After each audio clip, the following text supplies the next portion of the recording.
बेलासिनि बयनिसिमबो गोजोननाय जासिहरबाय लोगोफोर दा फाइनालि आङो दङ साइ स्टेडियामाव दा नोंथांमोना माखासे बेकग्राउन्ड माखासे लकेसनफोरखौ नुनानै मिथिखाबाय दायो आं मै दंफैयो नै ओरैहाय नायदो दा बानायगासिनो दङ नै ओमफ्राय आंजों लोगोसे दं जाहैबाय आदा दावहारु ओमफ्राय आदा दावहारु माबायदि मोनदों देग्लायनि जेनाखि दुरान्ड काप आरोबाव फिन खनसेबाव नुनो मोनबावसिगोन दा मा बुंनो सानो आदा नों दुरान्ड कापआथ' बिराद मोजां माने जोंनि बड'लेण्ड ओनसोलाव फैदों हिसाबै सिगाङाव फैखांबाय आरो दा फैनानै साबसिन मोजां मोनदों आरो मानो होनना बुङोबा दा दुरान्ड काप फैबाय थानायनि थाखाय गामियाव बे बल जोनाया गोमालांबायमोन मोनफ्रोमबो गामियाव बयनियावबो दरफा दरफा फोथार थायोमोन बेफोरखौ एवखुनानै सोरबा गय थयसो गायग्रा जाबायमोन माने रायजोयैनो आबाद मावग्रासो जाबायमोन फोथारफ्राव दा बेफोर माने बरिया जालांबाय आरो साबसिन जालांबाय माने जेनेबा दा बल जोनो लाफिनबाय फोथारखौ फोसाबबाय सोरबा ट्रफिनि खेला गोदोनि बायदि बेदरनि खेला होहांजोबफिनबाय आरो दायो एरिया लायै एरिया दा बेफोरखौ मोनसे इनकारेज बायदि जादों आरो एरियायाव जोंनियाव बहुत मोजां जादों आरो आलदा गुबुन माने माखासे मा होनो ISL आव जोग्रा प्लेयार्सफोरजों माने जोंनि माबाया बड'लेण्ड एफसिया जोफानो मोनदों बहुत मोजांनि खोथा आरो बेनि थाखाय आं गोजोननाय मोनदों फैगोन बोसोर थांनाय बोसोरनिफ्राय दानि बोसोरनि जेनाखि जानो गोनां बे एसेब्लाबो साबसिन जागोन दा ना बहुत मोजां जागोन एबार मानो होनना बुङोबा थांनाय बोसोराव बड'लेण्ड एफसिया माने गल होनो हायाखैमोन नालाय देग्लाय साबसिन गल होगोन होननानै आसा दं बेखायनो टिकेटआबो माने मथा मथि बड'लेण्ड एरियायाव फैनाय लोगो लोगो ओरैबायदि माने 2 घन्टाफ्रावनो जोबो आरो अनलाइनाव दा 14,000 15,000 टिकेट होदों होनदों अनलाइनाव मथा मथि 11,500 बेवहाय माने मथा मथि 1 घन्टा 2 घन्टायाव माला जोबो फाट्टाखौ मोनो आरो बेखायनो माने बड'लेण्डनि मानसिफ्रा फुटबलखौ बिराद मोजां मोनग्रा फुटबल लाभार आरो फुटबलनि फाग्ला होनना बुंनो हायो आरो बिराद मोजां मोनग्रा बेखायनो आं गोजोननाय मोनदों बरिया ओमफ्राय आदा नोंलाय माबायदि मोनदों एसे खोनादो आंथ' 2024 नि जेनोखि दुरान्ड काप बे कापखौ आरो फिन आरो खनसेबाव जे जोंनि BTC नि क'क्राझार साइ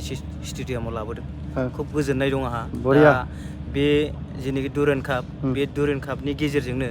जथेस्थ' माने जोंनि बड'लेण्ड जेनोखि इयं टाइपनि सेंग्रा सिख्लाफोर जिहेतु स्पर्ट्सआव जेनोखि माने मानसिया देहाखौ फ्रात फ्रिट आरो गावनि लाइफखौ थांनानै थानो थाखाय जेनोखि मटिभेसन नांगौ थुलुंगा जे बेफोरनि माने डेक'रेसन बा नुनायनि गेजेरजों बा जोंनि BTC आव बेबायदि एफा गिदिर दुरान्ड कापखौ जिहेतु फिन खनसे लाबोबावनानै जिहेतु जोंनि माने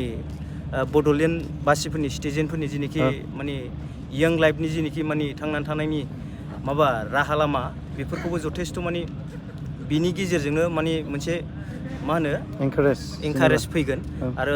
जथेस्थ' जोंनि माने बड'लेण्ड बासिनि जेनोखि सिटिजेन माने इयं टाइपनि बयबो माने बर'आनो जा गुबुन माबायानो जा गासिबो जाहाथे माने बिनि गेजेरजोंनो माने मटिभेसनखौ लानानै गावनि जेनोखि लाइफआव माने मोनसे स्टाइलाव थांनांगौ स्पर्ट्स लाइफआव जायहा माने गोसो गुदुं बिथांमोनहा जथेस्थ' माने बारायलांगोन आरो स्पेसियेलि फुटबलनि सायावथ' जोङो जेनोखि बर'नि गेजेराव जथेस्थ' माने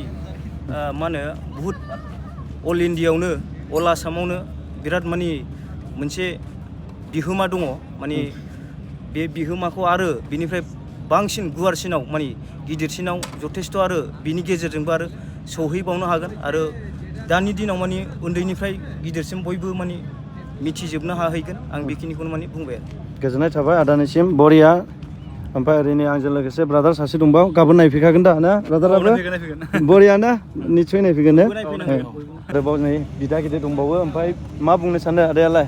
दाथ' जोंना बिदा गिदिर सानैयाथ' बुंलांखाबायानो माखासे फुटबलनि सोमोन्दै आरो दा जिहेतु आं बेखौल' बुंनो सानदों दा जोंना मोनसे जोंनि बड'लेण्ड एफसिया आरो दुरान्ड कापआव बाहागो लानाय हिसाबै थांनाय आरो देग्लायबो बाहागो लादों हिसाबै